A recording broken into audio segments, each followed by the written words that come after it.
En la Onda, Sonia Crespo. 1:12 minutos. Seguro que estarán escuchando eso de época de excesos, grandes comidas, desperdicio de alimentos. Eso nos ha llevado a recordar una conversación que mantuvimos pues el pasado mes de noviembre con Manos Unidas, que organizaba una mesa redonda en Colmenar Viejo para hablar del desperdicio de alimentos en el mundo y de la por contraposición las cifras de hambre que también se viven en el planeta. Nos ha llevado a recordar esa charla y a recordar que ya por entonces nos quedó pendiente repasar los proyectos que Manos Unidas lleva a cabo en todo el mundo. Por ello hemos invitado de nuevo a Marco Gordillo, que es coordinador de campañas de Manos Unidas. Marco Gordillo, ¿qué tal? Muy buenas tardes. Feliz año también, un año que comienza, supongo que bueno, con mucha ilusión también para Manos Unidas, ¿no? ¿Cómo ha sido primero el balance de 2017 y qué espera de este 2018, ya que estamos en estas fechas? Bueno, cada vez que empieza un año, la verdad es que todo está lleno de proyectos y de ilusiones. Nosotros, habitualmente el mes de febrero es el mes de lanzamiento de nuestra nueva campaña anual, con lo cual el mes de enero todo está orientado al inicio del nuevo ciclo, siempre con un nuevo lema de campaña, que es al final lo que fundamenta nuestros mensajes hacia la sociedad española y al final luego nuestro trabajo hacia los países en los que estamos, ¿no? Así que nada, con mucha ilusión. Del 2017 no tenemos datos todavía, tenemos datos del 2016, ¿no? Pero la verdad es que ha sido un año bastante interesante y bastante intenso, empezando por la colaboración de la gente de nuestra propia sociedad española. En la organización contamos con más de 5.000 voluntarios y con casi 75.000 personas que son que nos ayudan económicamente con sus aportaciones mensuales o trimestrales, ¿no? Y todo eso es lo que nos permite al final hacer nuestro trabajo central, que es luchar contra el hambre, y lo hacemos fundamentalmente a través de proyectos de desarrollo que apoyamos en varios países, ¿no? El año 2016 estuvimos trabajando en casi 60 países de África, del África subsahariana fundamentalmente, de América Latina y de algunos países del sudeste asiático. Allí tuvimos casi 600 proyectos de desarrollo de diferentes ámbitos que explicaré posteriormente, y tuvimos más o menos una inversión en torno a los 40 millones de euros que fundamentalmente vienen en su mayoría porcentual de las donaciones privadas de la gente que apoya nuestra labor, ¿no? Así que desde luego muy contentos. El desafío es enorme porque la lucha contra el hambre sigue estando ahí. Es más, los datos últimos son tristes porque aumenta el número de millones de personas que pasan hambre. Estamos en 815 millones de personas según los últimos datos de la FAO. Con lo cual nuestra misión y nuestro desafío siguen siendo grandes, pero creo que también podemos estar satisfechos por buena parte del trabajo que hemos podido realizar gracias al apoyo de toda la sociedad española. Bueno, balance de este año que termina, también del año anterior, de ese 2016 del que se tienen datos, pero es que si hubiese que hacer balance de los 50 años que lleva trabajando Manos Unidas, vamos a recordar qué es Manos Unidas y cómo surgió y cuál es su labor. Sí, Manos Unidas es una organización que nació hace casi 60 años. El próximo año 2019 celebraremos nuestro 60 aniversario y yo diría que lo que cabe recordar respecto de nuestros orígenes es, en primer lugar, que nacimos como una organización a partir de la iniciativa de un grupo de mujeres que en aquel momento eran mujeres de la Acción Católica, vinculadas a una red internacional de mujeres indignadas con la realidad de las hambrunas que había al final de la década de los 50, y que en la sede de la FAO en Roma, a mitad de los años 50, hicieron una declaración donde terminaban diciendo: y nosotras, mujeres de la Acción Católica, declaramos la guerra al hambre, ¿no? Y esta declaración fue lo que, poquitos años después, en España, y con estas mujeres al mando, generó lo que fue la primera campaña de Manos Unidas contra el hambre en el año 59, y que posteriormente dio lugar a la institución. O sea, nosotros somos primero una campaña y después una institución que hoy es Manos Unidas, que lucha contra el hambre, ¿no? Esta institución, que va a cumplir 60 años, en sus orígenes yo diría que tiene tres componentes muy definitorios que siguen con nosotros hasta el día de hoy. El primero ya lo he mencionado y tiene que ver con que es una organización cuyo origen o en cuyo origen se encuentra la mujer o las mujeres preocupadas por el asunto del hambre en el mundo, ¿no? Yo creo que este liderazgo de las mujeres, en el caso de nuestra organización, es algo que la ha caracterizado y la sigue caracterizando hasta el día de hoy, y que tiene mucho que ver con esa reivindicación tan de moda en nuestro tiempo, ¿no? Donde se pide que la mujer tenga un papel crucial en la transformación del mundo, ¿no? Bueno, pues esto aconteció en nuestra organización desde sus inicios, y creo que vale la pena señalarlo. Lo segundo es que la misión de nuestra institución es la lucha contra el hambre, luchar contra el hambre y con todas las causas que lo provocan, ¿no? Nace sobre todo de un profundo sentimiento de indignación, y creo que esto acompaña también hasta el día de hoy a toda aquella persona que se une a nosotros para trabajar en contra del hambre. Es un sentimiento de indignación de algo que uno entiende que es una injusticia y que no puede continuar más, que lo que hace es atropellar la dignidad humana de las personas y de las personas más pobres y vulnerables, ¿no? Y creo que esto sigue moviendo hasta el día de hoy. Lo último es una organización que desde su nacimiento es fundamentalmente organización de voluntarios. Voluntarios y voluntarias, ¿no? Somos más de 5.000 personas actualmente en la organización, de las cuales un poquito más del 2% somos personas contratadas, ¿no? Que sigue siendo una organización cuya esencia es el voluntariado, la gratuidad. Decíamos, en 2016 en unos 60 países del mundo trabaja Manos Unidas. ¿Cuáles son los principales lugares en rojo en cuanto al hambre y cómo se trabaja allí desde Manos Unidas? Lugares. Si hablamos o ponemos el foco en el problema del hambre específicamente, entonces tendríamos que mencionar dos lugares de referencia. Uno, el África subsahariana.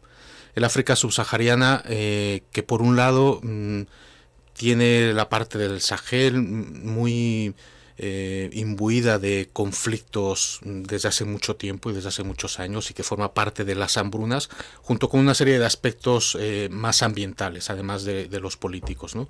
Desde luego los países más del África subsahariana, y digamos que en esta parte del mundo, en términos proporcionales, sería el lugar donde geográficamente se concentra más la cantidad de personas que pasan hambre. Pero si hablamos en términos absolutos, tenemos que movernos a Asia, y entonces tendríamos que hablar del sudeste asiático, ¿no? En este caso hablamos de India, hablamos de países como Camboya, como Tailandia, etcétera, etcétera, ¿no? Nosotros estamos trabajando, como decía al inicio, en los tres continentes prácticamente desde los inicios, ¿no? En América Latina, en África y en los países del sudeste asiático, ¿no?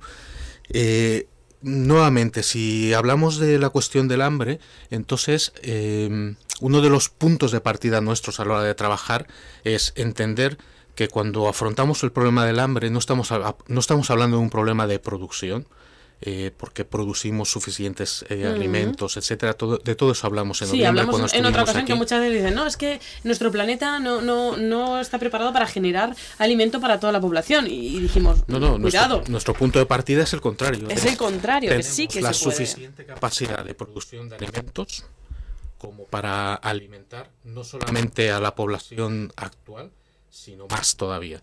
De tal manera que el problema que tenemos es un problema de accesibilidad.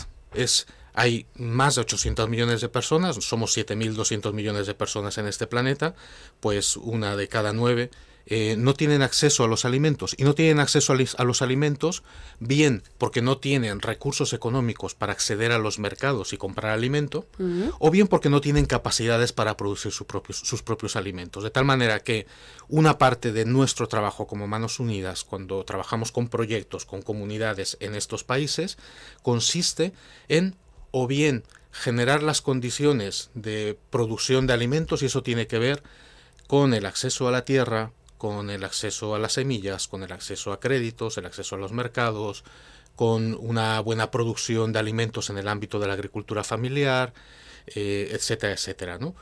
Una buena parte de nuestro trabajo en todo lo que es agricultura y generación de alimentos tiene que ver con esto. Está muy centrado siempre en todos los países en los que trabajamos este aspecto, en comunidades pobres y vulnerables, siempre a partir de iniciativas planteadas por las propias comunidades. No somos nosotros los que generamos o ideamos proyectos, ¿no?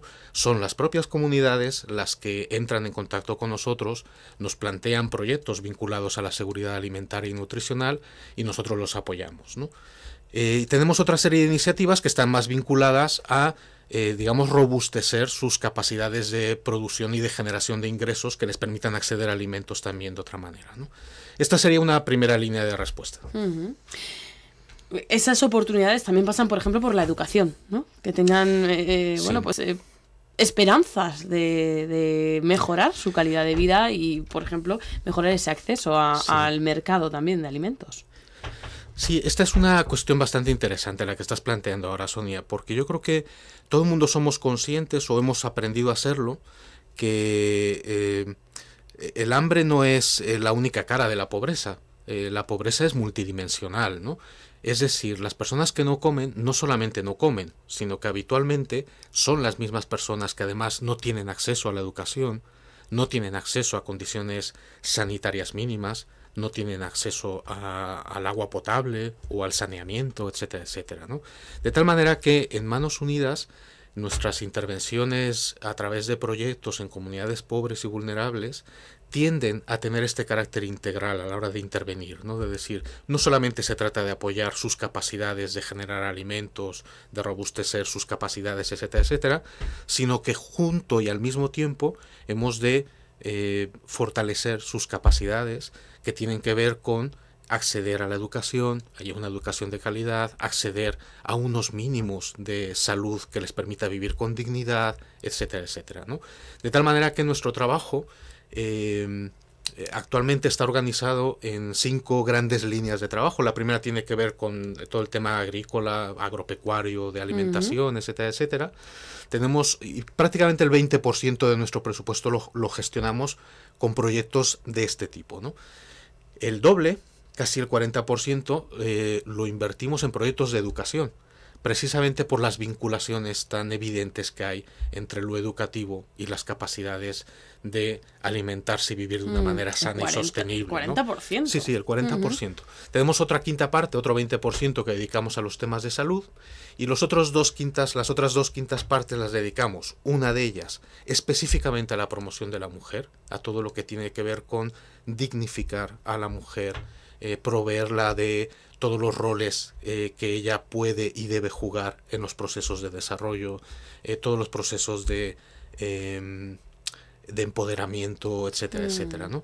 Y una última quinta parte que dedicamos a todo lo que tiene que ver con cómo fortalecer desde un enfoque de derechos a las comunidades como promotoras y defensoras de sus propios derechos, ¿no? Tiene toda esta dimensión de promoción social desde un enfoque de derechos, ¿no?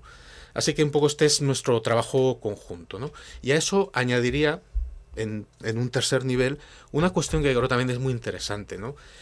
Hay un dato que dice que el 75% de las personas pobres absolutas que viven en el mundo, absoluto quiere decir que viven con menos de $1,25 por día, cuando se hizo este estudio hace unos años, ¿no? Bueno, pues el 85% en realidad en el estudio más reciente, que es del Banco Mundial, vive en zonas rurales, no viven en las ciudades. Es decir, la mayoría de la gente más pobre del mundo vive en zonas rurales, además de que vive en países de renta media, no viven en los países más pobres, viven en países de renta media. Estamos hablando de China, de Brasil, de Sudáfrica, de la India, etcétera, etcétera, ¿no? Bueno, pues si viven fundamentalmente en ámbitos rurales, eso quiere decir que dependen absolutamente de la salud de los ecosistemas para sobrevivir. Si queremos luchar contra el hambre y contra la pobreza, favoreciendo a esta gente que es la más pobre, estamos obligados a trabajar todas las cuestiones ambientales. No solamente estamos hablando de educación, de salud o de lo que es la producción de alimentos en sí mismo, ¿no? Cuestiones tan importantes como la gestión del agua, el cambio climático, la biodiversidad, etcétera, etcétera, forman parte del mismo desafío de la lucha contra el hambre. Como vemos, al final todo está ligado, todos estamos ligados y son muchas las líneas de trabajo de Manos Unidas durante estos 59 años. Líneas de trabajo pues que luego se reflejan en pequeñas grandes cosas, como por ejemplo la construcción de un internado para chicas en Uganda, la mejora de producción agroecológica de los campesinos brasileños, la seguridad alimentaria de las familias indígenas en Colombia, luego grandes pequeñas historias de las que detrás está Manos Unidas, que hoy queríamos repasar. Simplemente comenzábamos hablando, ¿no?, de esa época de excesos y de desperdicio. Nos parecen lejanos esos problemas, pero decíamos, todo está ligado, así que a ese oyente que está ahora mismo al otro lado, está en su mano también luchar contra el hambre, por ejemplo, con su comportamiento, también con su ayuda a organizaciones como Manos Unidas, ¿no? Sí, nosotros siempre planteamos como 3 patas de la solidaridad, ¿no? Hay una que tiene que ver y que hace mucha gente con nosotros y con muchas otras organizaciones, que es aportar con parte de sus propios recursos económicos, ¿no? Yo puedo dar un donativo mensual o trimestral. Todo el mundo sabe que eso existe, que es una posibilidad, es una línea de solidaridad que desde luego agradecemos, porque es parte del fundamento que nos permite luego trabajar y hacer lo que hacemos, ¿no? Hay una segunda línea que tiene que ver con aquellos momentos en los que las personas, además de aportar sus recursos económicos, deciden poner su propia vida al servicio de la solidaridad, de tal manera que se hacen de manera activa voluntarios de nuestra organización o de cualquier otra que lucha contra la pobreza, contra el hambre, etcétera, etcétera, ¿no? Y aquí tiene mucho que ver lo que estabas comentando ahora. No solamente se trata de hacerte voluntario durante unas horas a la semana, sino que al final eso acaba significando plantearte cómo vives y quién eres, ¿no? Porque la manera como tú vives, lo que consumes, lo que produces, etcétera, etcétera, todo eso tiene impactos directos, especialmente en la gente más pobre y vulnerable del mundo, con lo cual acabas percibiendo y siendo consciente de la necesidad de cambiar tú mismo para poder cambiar el mundo, ¿no? Quizás este es el proceso más interesante, ¿no? Y luego la otra manera de trabajar es a través de los proyectos, ¿no? Tenemos a gente vinculada directamente en los proyectos, etcétera, ¿no? Así que tenemos esto como las principales maneras. Luego hay infinitas maneras, ¿no?, abiertas a la creatividad y a la generosidad de la gente, ¿no? Yo desde luego a todos aquellos que tienen interés por vivir de una manera solidaria y sostenible, creo que Manos Unidas y muchas otras organizaciones ofrecemos canales y vías para poder vivir mejor juntos y todos. Si quieren conocer más el caso, por ejemplo, del trabajo de Manos Unidas, manosunidas.org. Marco Gordillo es coordinador de campañas de Manos Unidas y le agradecemos muchísimo que haya estado con nosotros recordando lo importante que es también poner todos nuestro granito de arena para acabar con algo que afecta, recordamos el dato, a 815 millones de personas, según datos de la FAO en el mundo, que es el hambre. Marco Gordillo, muchísimas gracias por haber estado con nosotros y para cuando quiera Manos Unidas, los micrófonos de Onda Cero estarán disponibles. Muchísimas gracias en nombre de Manos Unidas y gracias a todos. Hasta pronto. Hola, buenos días. Soy Ana Hernando y sencillamente quiero desearos mis mejores deseos para 2018 en todos los sentidos. Gusto, vista, oído, tacto, olfato y sobre todo en el sentido positivo. Un abrazo de esta escultora de la sierra. ¡Felices fiestas! Onda Cero. Madrid Norte 100.1. En el Centro Comercial La Vega ya ha llegado la Navidad. Ven a disfrutar de tus compras navideñas con las últimas tendencias, novedades y las mejores ofertas en moda y complementos. En La Vega encontrarás lo último en Mango, Primor, Shana, Oteros y las superofertas del hipermercado Al Campo. Centro Comercial La Vega.